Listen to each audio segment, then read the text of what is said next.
Bonjour bien-aimé. Est-ce que tu peux saluer l'excellence qui est près de toi? Je dis bienvenue dans la maison de ton Père.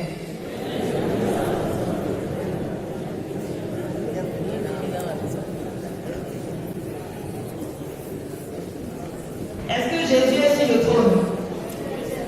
Est-ce que Jésus est sur le trône? Est-ce qu'on l'a détrôné? S'il est sur le trône, c'est que tout va bien. Amen. Il est sur le trône. Il est sur le trône. Et parce qu'il est sur le trône, tout va bien. Il est sur le trône. Il est sur le trône. Et parce qu'il est sur le trône, tout va bien. Est-ce que tu peux le dire avec moi? Il est sur le trône. Il est sur le trône. Et parce qu'il est sur le trône, tout va bien. Il est sur le trône. Il est sur le trône. Et parce qu'il est sur le trône, tout va bien. Alors tu vas bénir son nom parce qu'il est sur le trône. Refuse ce qui peut te troubler. Oublie ce que tu as eu comme difficulté le matin. Et dis Seigneur, si tu es sur le trône et tu vas bien. Et tant que tu es sur le trône, tout ira bien. Tout ira bien pour moi. Je n'ai pas à m'inquiéter. Tu es sur le trône. Je te fais confiance. Et ce matin, parce que tu veux me parler, je ne veux pas qu'il y ait une ombre, qu'il y ait un voile qui couvrira ce que tu veux me dire. Donne-moi d'écouter avec ton cœur. Donne-moi d'écouter avec ton cœur. Tu es sur le trône. Et parce que tu es sur le trône, tout va bien. Oh, tu es sur le trône. Tu es sur le trône. Et parce que tu es sur le trône, tout va bien. Amen. Le texte de ce matin, s'il fallait que je donne un thème à cela, je donnerais comme titre à mon message: la marque d'un citoyen du ciel, c'est l'amour. La marque d'un citoyen du ciel, c'est l'amour. Nous sommes dans le livre de Matthieu. Et vous allez remarquer, Matthieu met trop l'accent sur le royaume. Le royaume des cieux. Et il va conclure en disant: si vous aimez ceux qui vous aiment, quelle récompense méritez-vous?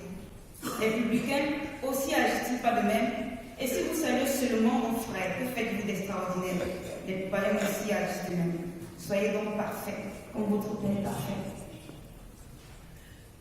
Certains disent souvent, nul n'est parfait, n'est-ce pas? Mais moi je dis, parce que je suis en Dieu, je suis parfait. Pas que je n'ai pas de faiblesse, mais l'amour de Dieu me rend parfait. Et ce matin, si nous lisons bien le texte, nous nous rendons compte d'une chose. Si aujourd'hui nous parlons de guerre, nous parlons de tout ce qui se passe dans notre pays comme ailleurs, c'est parce qu'il nous manque cette seule chose qui est l'amour. Je pense que si toutes ces personnes qui tuent, qui volent, qui mentent, qui font tellement de choses mauvaises, si elles avaient de l'amour, on ne vivrait pas ce qu'on vit aujourd'hui. Et quand nous, qui sommes à l'église, nous regardons cela, nous crions au scandale. C'est un scandale pour nous, n'est-ce pas? C'est un scandale pour nous. Et au cours de cette semaine, j'étais en train de causer avec une sœur, parce qu'on regardait un peu l'église, et on se rendait compte de tout ce qui se passe. On disait, mais comment avec nos cœurs si mauvais, nous pouvons prétendre être en train de prier pour une nation pour qu'elle change? Pourtant, nous-mêmes, à l'intérieur, nous n'avons pas changé. Et je ne cesserai de le dire. Jésus, à son époque, quand il était là, il rendait ministère. Est-ce qu'il y avait les Romains qui maltraitaient le peuple d'Israël? Oui, les Romains étaient là avec César. Le peuple était maltraité, n'est-ce pas? Mais est-ce que Jésus s'est une fois pris contre l'autorité romaine? Est-ce que Jésus s'est mis à leur lancer les flèches et leur dire des mots méchants? L'autorité romaine. Est-ce qu'il a dit des choses à leur endroit? Jésus était revolté contre qui à cette époque-là?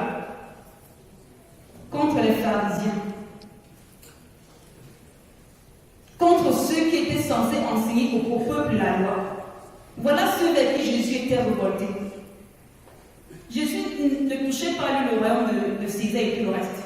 Et moi, je me pose la question, Jésus arrive, son peuple est opprimé, on attend un Messie qui va venir délivrer un peu.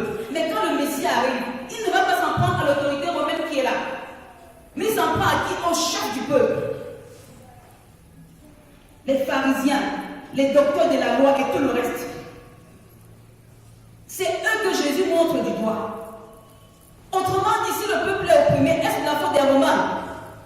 C'est de la faute de qui? Mon peuple périt parce qu'il lui manque la connaissance. Maintenant, si aujourd'hui Dieu parle d'amour, Dieu réclame l'amour de qui? Ce n'est pas l'amour de l'autorité camerounaise que Dieu réclame. C'est l'amour de qui? De ceux qui prétendent le servir. Dieu n'est pas en train de parler aux personnes du dehors, mais aux personnes du dedans. Aux personnes du dedans. Parce que c'est le dedans qui a pourri le dehors. La pourriture de l'extérieur est venue de l'intérieur. Parce que si à l'intérieur on avait vu l'amour vrai, on ne serait pas sorti faire ce qu'on a fait. Combien en plus ils nous parlent tous les jours? Mais combien ici ne peuvent pas parler avec leurs voisins au quartier? Combien sont révoltés contre leurs frères dans la même église? Combien? Et avec toutes ces haines-là, tu dis que tu pries pour quel pays? De toi à moi, est-ce que Dieu peut t'écouter? Et quand Dieu met l'accent sur le royaume, un royaume a les règles. Le Cameroun, n'est-ce pas, a un code pénal. Et Moïse, en son temps, a donné également un code pénal au peuple d'Israël. Moïse a dit ce que la loi prescrivait. Mais quand Jésus vient, Jésus dit, il est écrit, mais moi je vous dis ceci. Parce que Jésus est en train de parler à qui? Aux personnes qui cherchent une nationalité très importante, citoyen du ciel. Quel est le visa que toi tu es en train de chercher en ce moment? Tu veux être citoyen du ciel? Il y a un prix à payer et le seul prix c'est l'amour. La loi qui régit le royaume des cieux c'est l'amour. Alors si on te demande est-ce que tu es chrétien, tu vas me dire oui. Pourquoi? J'ai un jour où il a confessé Christ. C'est vrai tu as confessé. Mais est-ce qu'occasion on peut témoigner qui tu es? Est-ce que dans ta famille, on peut témoigner qui tu es? Est-ce qu'on voit l'amour de Dieu là couler dans ta vie? Est-ce qu'en communauté, on peut témoigner qui tu es? Est-ce que tu es le genre de frère avec des épines? Le genre de soeur avec des épines, on ne peut pas t'embrasser. Parce que tu es prêt à poigner derrière le dos. Est-ce que tu as l'amour dans ton cœur? Tu es amour pour le ciel. Tu viens tous les dimanches. C'est pourquoi tous les dimanches? Tout à l'heure, on a parlé de la campagne d'évangélisation. Mais ceux qui ont l'amour pour le royaume, eux, ils viendront mardi, mercredi, jeudi pour se faire former. Ceux qui n'ont pas l'amour pour le royaume, eux ne viendront pas. Ils sont là pour décorer les bancs le dimanche, pour remplir l'église le dimanche. Dieu ne sera pas influencé pour le temps que tu as passé à l'église. Dieu ne sera pas influencé pour les offrandes que tu as données. Dieu ne sera pas influencé par le don que tu as manifesté. Dieu connaît la mesure avec laquelle il va regarder si tu es son enfant ou pas. Dieu connaît. Quelle maman peut ignorer le cri de son enfant parmi plusieurs enfants? Quelle maman? Est-ce que quand tu cries, Dieu reconnaît ta voix? Est-ce que Dieu reconnaît ta voix? J'étais en train de voir une maman qui était en train de détruire un temple au nom de Jésus. Pour un problème, pour un litige foncier, elle détruit le temple et elle dit qu'au nom de Jésus, tant qu'elle vit, personne ne va venir construire le temple là-bas. Nous faisons tellement de choses au nom de Dieu. Tellement de choses au nom de Dieu. Est-ce que Dieu nous reconnaît? Est-ce que Dieu est dans ce que nous faisons? Combien de fois est-ce que tu as rapporté des faux témoignages contre ta soeur? Combien de fois tu l'as calomnié derrière son dos? Pendant qu'elle manifestait l'amour, toi tu colportais des fausses choses. Et après tu t'assois, tu ris et tu viens à l'église, tu essuies ta bouche. Est-ce l'amour?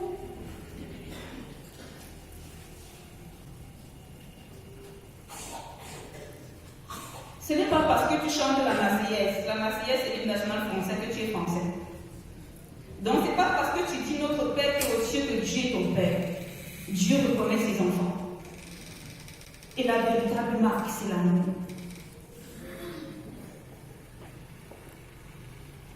Oui, manifeste ce que nous avons à l'intérieur de nous. Et parfois même nous ne manifestons pas le caractère de Dieu parce que nous ne savons pas qui nous sommes. Il dit, mais moi je vous dis, il y a une loi qui est prescrite. On va dire, mais est-ce que Jésus, alors que qu'on soit là, si quelqu'un nous fait du mal, qu'on ne porte même pas plainte, qu'on ne fasse rien, ce n'est pas ce que Jésus est en train de dire. Si tu as l'esprit de Dieu, tu sauras ce qu'il faut faire chaque temps. Les hommes peuvent te dire, le temple dont je parle, dont on a construit, et puis une femme est venue détruire. Lorsque le berger de la paroisse est parti pour la porter plainte, Dieu lui a dit, laisse cette affaire, c'est moi qui vais gérer. Parce que la femme n'a pas voulu prendre la plainte. C'est de son droit de partir porter plainte. Il a fait ce qu'il fallait faire. Mais Dieu lui a dit, laisse, c'est moi qui vais gérer. Et quand c'est Dieu qui se lève pour gérer une chose, c'est terrible. C'est terrible. Il dit, si on vous force à faire 100 pas, faites-en 1000. Si on vient arracher votre sac, laissez partir.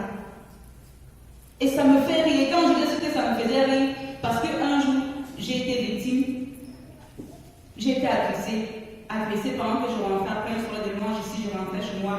Et je me suis arrêtée à la blanchette, j'ai acheté du pain. Et à mon entrée, 2 garçons sont venus avec vraiment un couteau bien menu. Et pendant que je descendais, je sentais que je devais être agressée.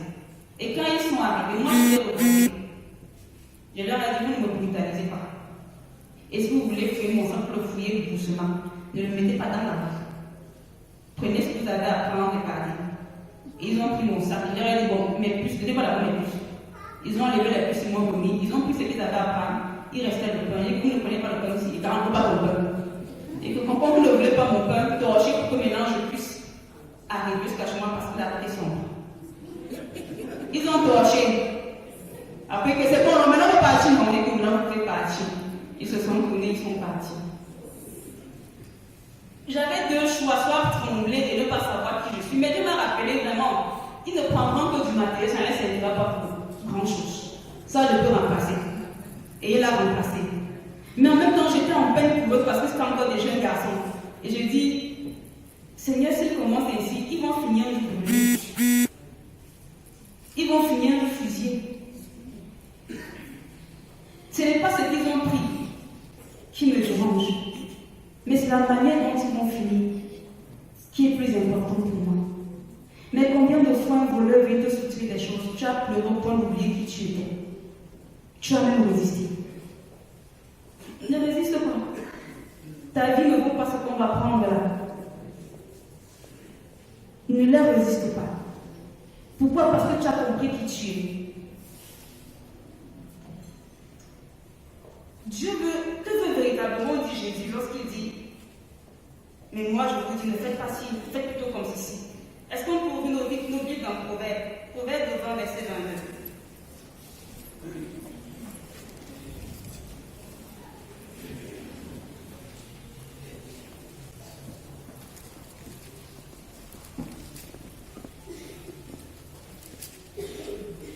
Là, il est écrit.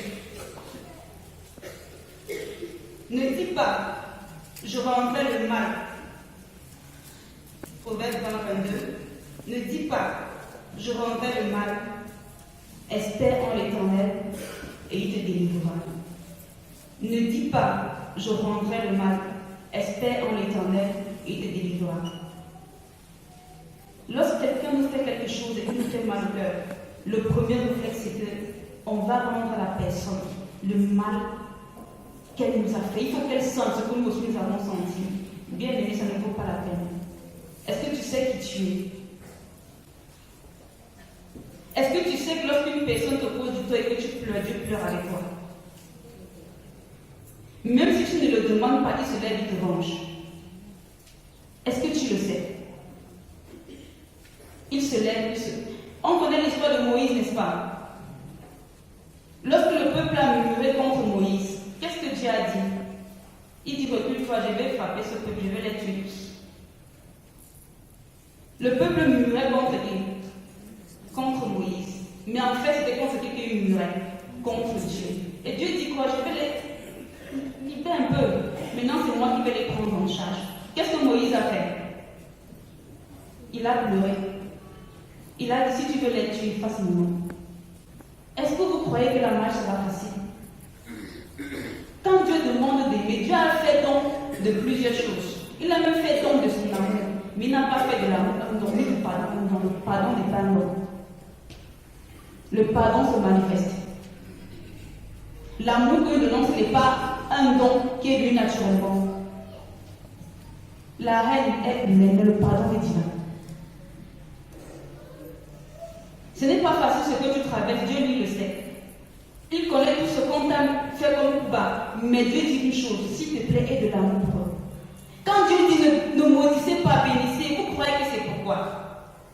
Si la colère de Dieu se lève contre cette personne à cause de ce qu'elle vous a fait, cette personne va vivre. Je le dis parce que je l'ai vécu plusieurs fois. Et un jour, quelqu'un qui m'a. Vraiment, lorsque Dieu dit si quelquefois ça fait 1000, fais-en 10 000. Et il me donne un truc que je ne reconnais pas. Et je lui dis que mais tu es d'accord avec moi. Qu'est-ce que tu me demandes de faire là, c'est pas normal. Il me dit oui. Je suis d'accord. Il dit, tu veux que je fasse quand même ça? Il dit oui. Tu me donnes ce que je te demande. Et j'étais tellement impliquée, je n'attendais pas de la personne. Je lui ai donné. Et dans mon cœur, j'avais du mal et j'ai vraiment passé une nuit blanche.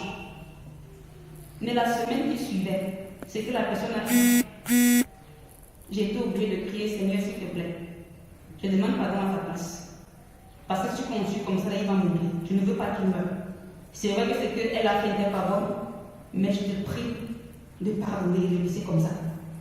Parce que la colère de Dieu s'était abattue dans sa maison. Et si je ne plaidais pas, il mourrait avec toute sa famille. Je ne l'ai pas menti. Je l'ai pourtant béni, comme Dieu a demandé. Ce n'est pas parce que vous causez du tort à quelqu'un qu'elle vous bénit que vous êtes béni. Et j'ai compris qu'en effet, quand Dieu dit bénissez, c'est pour dire, priez pour que ma colère ne soit pas aussi forte contre elle. Parce que si je me lève contre cette personne, elle va mourir. Est-ce qu'on peut nous vivre encore dans Ésaïe 66 à 11?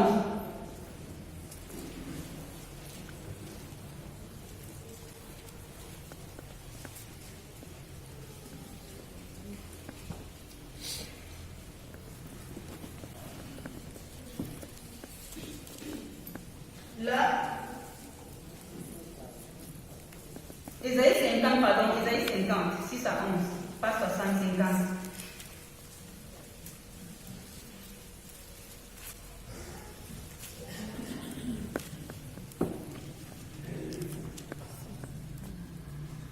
Là, ça parle de Jésus.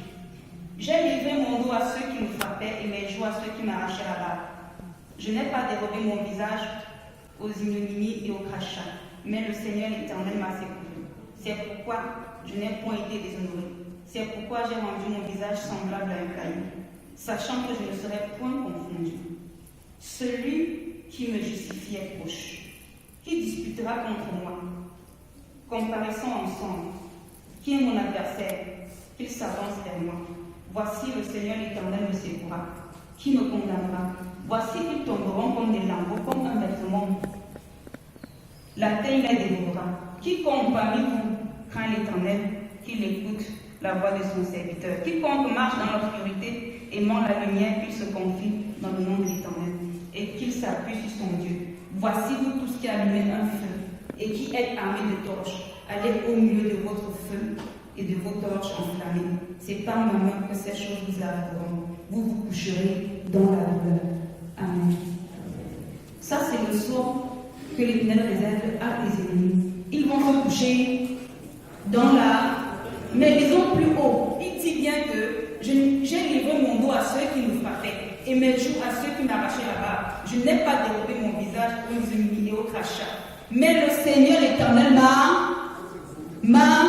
Est-ce que sur la croix, Jésus a maudit quelqu'un? Il a dit quoi? Pardonne-leur. Mais ceux qui n'ont pas cru au message que Jésus est venu annoncer, voilà comment ces personnes ont terminé leur vie. Ce n'est pas parce que tu le bénis qu'il est béni, mais en le bénissant, tu dis Seigneur, ton âme est importante, son âme est importante pour toi. Je veux qu'il soit sauvé. Je veux qu'il soit sauvé. Dieu veut que tu aies son cœur. Quel est le cœur que tu as? Le cœur d'une personne qui aime se venger. Si tu te venges, il ne se vengera plus. C'est fini. Crie pour que Dieu soit ta justice. mariage des méchants. Église, arrêtons d'être méchantes. Arrêtons d'être méchantes. Manifestons l'amour comme Dieu le veut.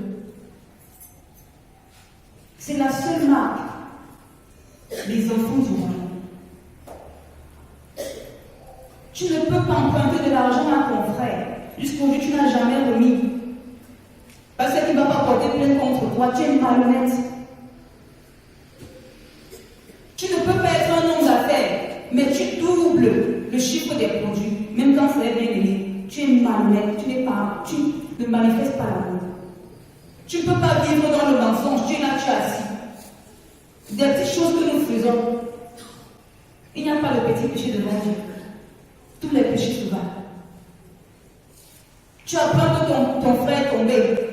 Elle a commis une bêtise. Au lieu que tu couvres, tu es le premier, tu es la première à partir annoncer en grand pompe dans toute l'église.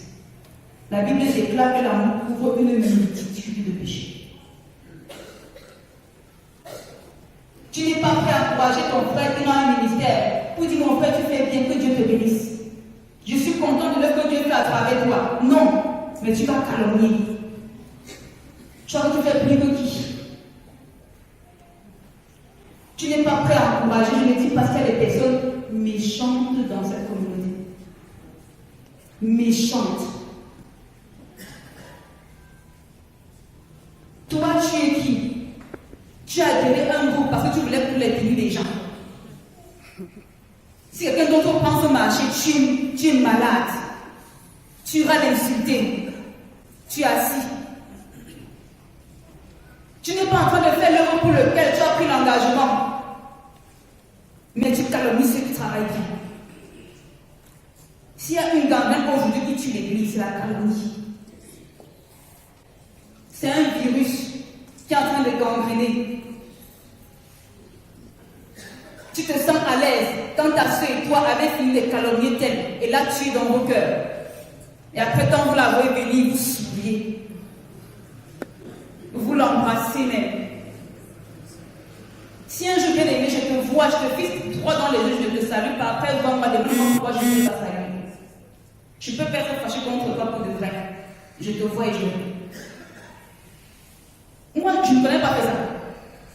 Si je te vois un jour, je te fixe droit dans les yeux, je te salue pas. Après, vois-moi demande pourquoi. Mais si je te salue de tout mon sourire, vraiment, c'est de tout mon cœur. Cessons d'être hypocrites. Manifestons l'amour.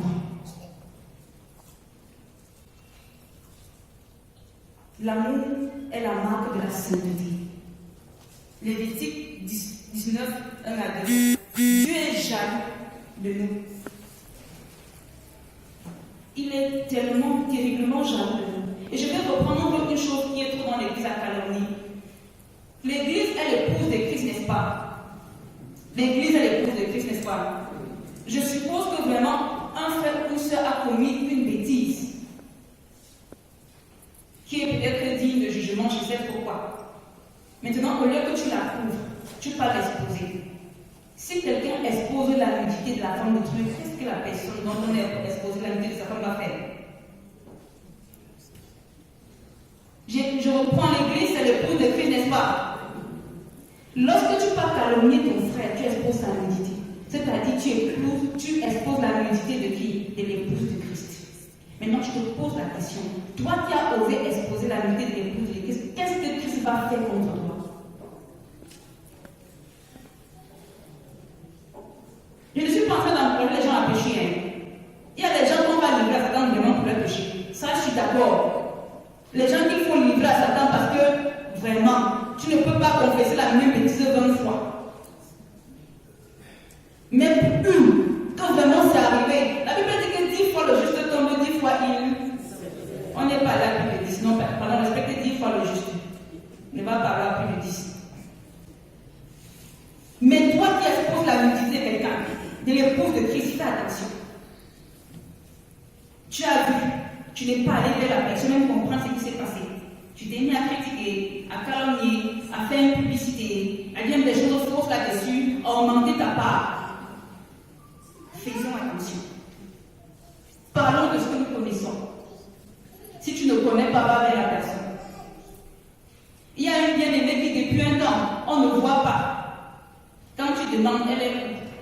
Je ne veux pas dire ce que les gens disent, mais on a tout dit, sauf ce qui est vrai.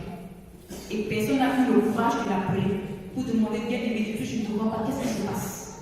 Mais chacun a imaginé dans son cœur où la bien-aimée se trouve, ce qu'elle serait en train de faire, et a fait de ça une vérité qu'elle publie partout. Faisons attention. Et cela montre que nous ne prions même pas. Ça montre que nous ne prions même pas. Bien-aimé, revois encore ton engagement avec Christ. Revois encore ton intimité avec Dieu. Revois encore ton décret d'amour, est-ce que tu aimes? Ton président du groupe, tu lui crées des problèmes. Elle pleure la nuit à cause de toi, elle est troublée à cause de toi. Toujours en train de casser la tête. À la maison, les parents, il faut que les parents pleurent pour toi. Il faut que ton époux pleure pour toi. Pourquoi depuis que tu es à l'église, maman, ton époux n'a jamais envisagé de suivre? Pourquoi? Son cœur est dur, son cœur n'est pas dur, c'est ton cœur qui est dur. Comment tu n'as pas pu, depuis 20 ans à l'église, convaincre l'homme là à la maison que là où tu parlais bien, jusqu'à ce qu'il a vu? Il n'a pas vu le fruit d'où tu vas tous les matins en toi. Il n'a pas vu ce fruit. S'il avait vu il y a longtemps, il t'aurait suivi. Très longtemps même. Manifestons l'amour qui nous. Et je dis souvent, nous avons reçu. Donc celui qui est dans le fond, je ne sais pas trop, ou pas ma tapite là-bas, je ne sais pas. Et qui n'écoute pas ce que tu écoutes, ce jour, lui-même, il va te condamner. Faisons attention. Au lieu de venir écouter ce que nous écoutons, ne pas mettre en pratique, reste chez toi dehors. Au moins tu aurais gagné. Et tu te souffriras. Amen. Je veux que tu lèves ta voix et tu pries.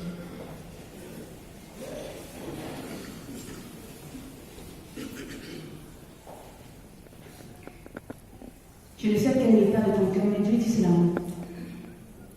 Le terme de l'année, c'est porter des fruits qui durent. Mais si tu ne manifestes pas de l'amour, l'amour, c'est comme le fumier que tu vas mettre sur l'arbre que tu es. S'il n'y a pas de l'amour dans ton cœur, tu ne porteras aucun fruit. Tu ne manifesteras aucun fruit. Si tu es conscient qu'il y a des choses que tu as faites et qui ont irrité Dieu, alors confesse-les. Demande la force à l'Éternel pour pouvoir marcher dans l'amour. Que ce soit un amour vrai, pas un amour de façade.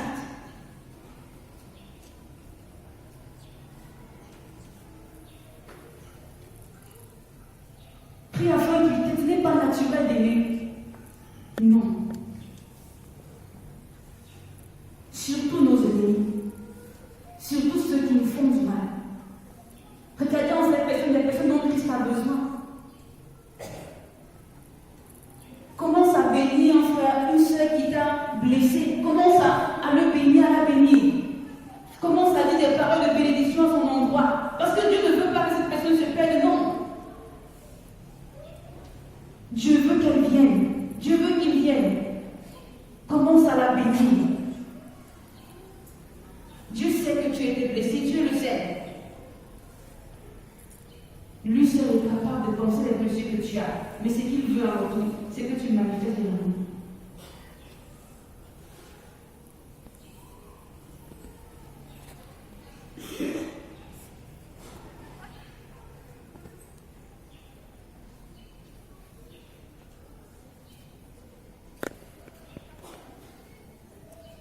Prie afin qu'il t'aide à aller de l'avant. Que des choses qu'on a dit contre toi ne te découragent pas. Mais qu'au contraire, tu t'appuies sur l'amour de Dieu pour continuer. Que personne ne vienne te décourager dans ta marche avec Christ. Non. Non, on ne veut pas aux personnes qui ont dit du mal de toi. Si elles savaient qui tu étais, elles ne l'auront pas fait.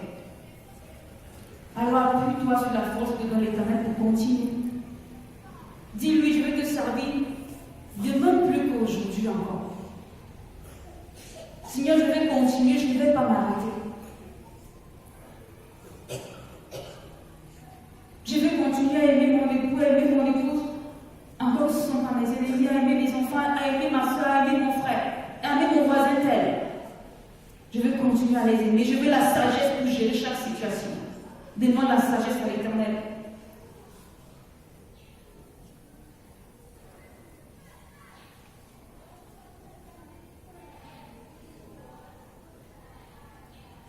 Tu es sur le trône. Tu es sur le trône. Et parce que tu es sur le trône, tout va bien. Tu es sur le trône. Tu es sur le trône. Et parce que tu es sur le trône, tout va bien.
Merci éternel, que la gloire te soit rendue, que l'amour qui vient de toi